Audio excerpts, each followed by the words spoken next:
आज मैं मटकोर गीत लेके आई हूँ। सुन के कमेंट में बताइएगा कैसा लगा। चलिए सुनाते हैं।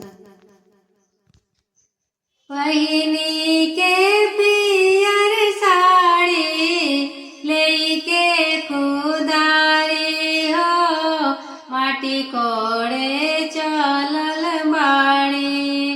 अब के दुलारी हो, माटी कोड़े चलल बाड़ी।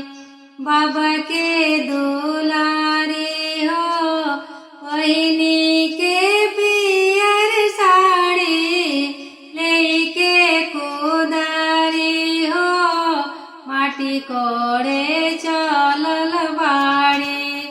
बाबा के दुलारी हो, टीका मांग से नथिया मांगत, झुमका बड़ी भारी हो, माटी कोड़े चलल बाड़ी।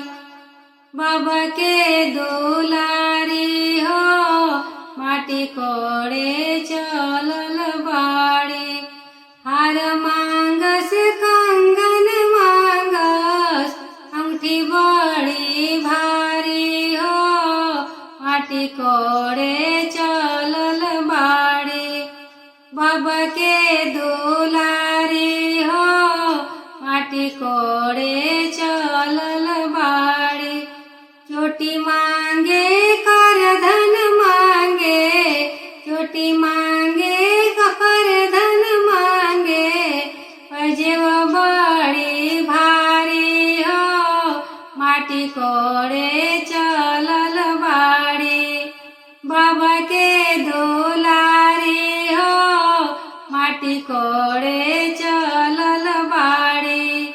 बाबा के दुलारी हो, माटी कोड़े चलल बा।